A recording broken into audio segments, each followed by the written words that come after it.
Hello, everyone. I want to read just a little bit. I'm going to be in Proverbs 1. I'm going to start with the 20th verse and read to the end of chapter 33, I think. As I said, in King James Version of the Bible, um, I, most of I'm a to the church. I'm not an evangelist, but with this coronavirus, I got to thinking about people that really need help, that's lost, and I sure would hate to see them go down. So I want to just tell you a little bit, read the scripture to you to help me when I was lost, and tell you a little bit about my experience, and then. Uh, but anyway, Proverbs 1, King James Version, verse 20 said, "Wisdom crieth without; she uttereth her voice in the streets. She crieth in the chief place of the concourse, in the openings of the gates. In the city she uttereth her word, saying, How long, you simple ones, will ye love simplicity, and the scorners delight in their scorning? And fools hate knowledge. Turn you at my reproof. Behold, I will pour out my spirit unto you. I will make known my words unto you. Because I have called, and you refuse. I have stretched out my hand, and no man regardeth." You know, I know when my children were younger, if I called them, I wanted them to come, and I didn't take it real good if they didn't come. I did not dare get up in my dad's face and say that I wasn't or was or wasn't going to do stuff. And when he calls you, God calls you, and you don't, you're just getting up in his face and saying, "I don't aim to do what you're saying." So, but because I have called and you refuse, I stretched out my hand, and no man regardeth. But you have set at naught all my counsel, and would none of my reproof. I will also laugh at your calamity. I will mock when your fear cometh. When your fear cometh as desolation, and your destruction cometh as a whirlwind. When distress and anguish cometh upon you, then shall they call upon me, but I will not answer. They shall seek me early, but they shall not find me. Uh, for they hated knowledge and did not choose the fear of the Lord. They would none of my counsel. They despised all my reproof. Therefore they shall eat of the fruit of their own ways, and be filled with their own devices. For the turning away of the simple shall slay them, and the prosperity of fools shall destroy them.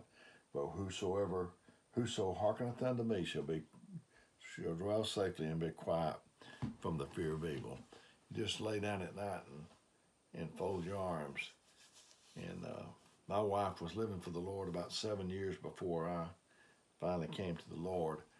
And I wished so many times I could have go back and come, knowing what I know now.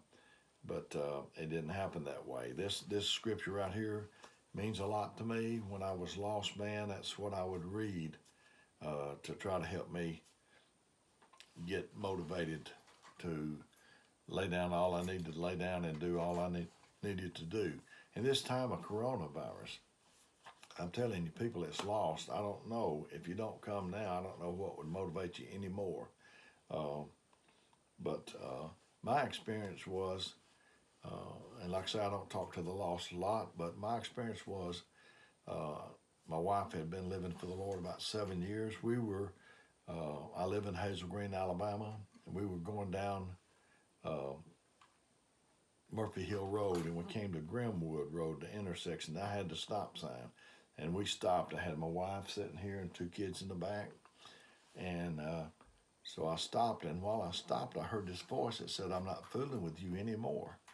I thought it came through here, but when I looked at her, I knew she didn't hear it. That voice was to me. It was special delivery, and I said, "Lord, I'm coming if you'll have me." That was on Sunday, January the 9th, 1977. And so I had to go to work the next day. I was tore all to pieces. My wife's a good cook. I couldn't eat. I couldn't sleep. It was a bad time. And I made it through Monday morning. I worked for an insurance company. My boss was Brother Roy Gaines. And Monday we had to tell things like how many prospects we had, how many people we'd seen, how much we'd collected, that sort of thing. So Wednesday, though, it was a different story. I sat down there, and I thought, he's going to fire me. They're going to fire me. And I need this job so bad. A little boy, I believe he had just started first or second grade. Anyway, he was 8. My daughter was 6, I believe, or 7 and 5, whatever they were.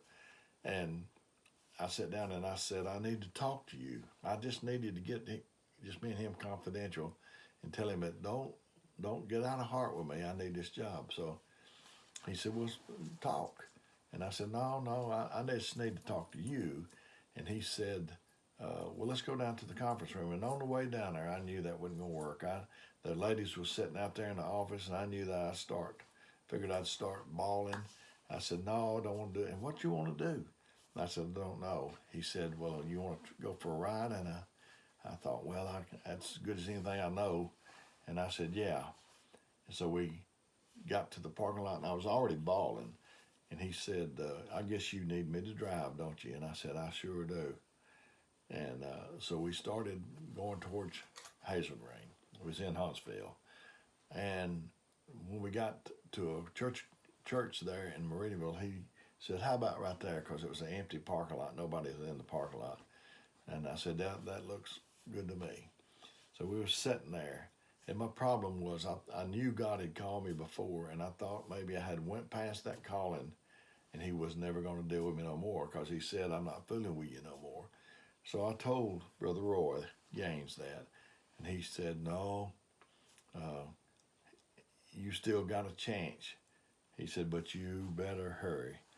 And so I started coming just as hard as I could come. And it was the wisest move that I could ever have done in my life. He calling people. He called me, and I almost turned him down and waited too late. But just like your children, I've called my children before, told them to come to me, and I would not have took to it too good if they had got up in my face and said they weren't coming. It just wouldn't have worked. And that's the way God is. He's calling people, and they're almost like they're defying him. I know you're not meaning to. But God don't take kindly to somebody.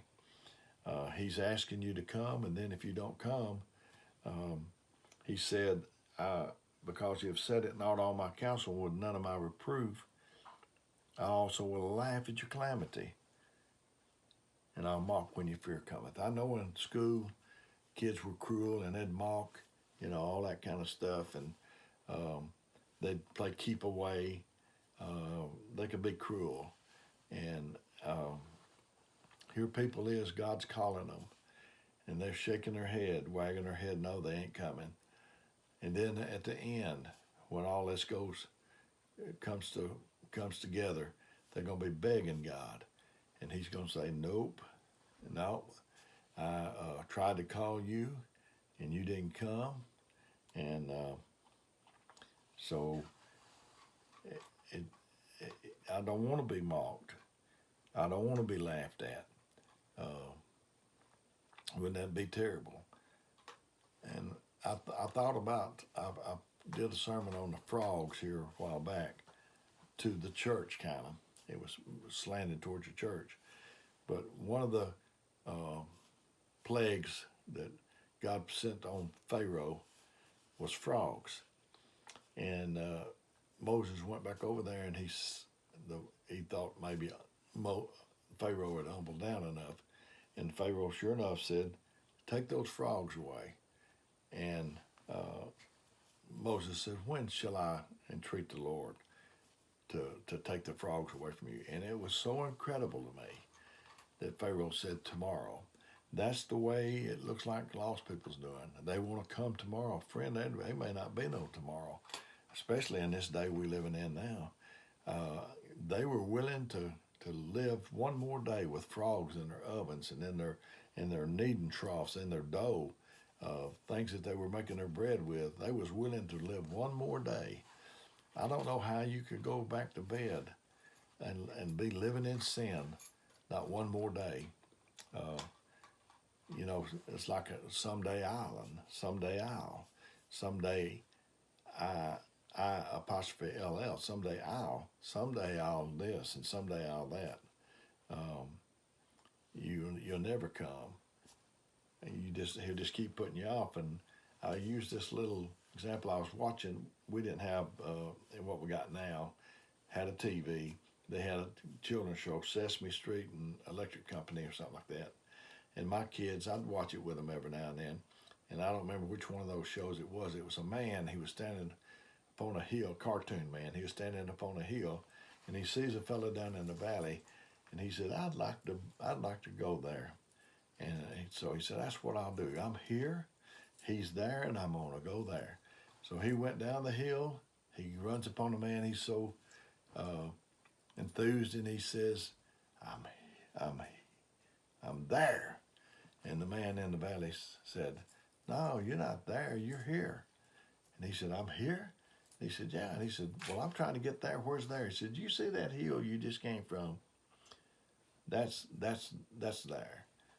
But then when you get back up on the hill, you know, you'll still be here. You won't be there. That's the way we are in life. When I get 16 and get my driver's license, that's when I'm gonna come. When I get 18, that'll be a good time to come. When I get 21, when I get married, when we have a baby, when we get the house paid for, and you never get there. So, friend, if you're gonna come to the Lord, you better make haste. So, may God bless you. Is my prayer until we talk again next time.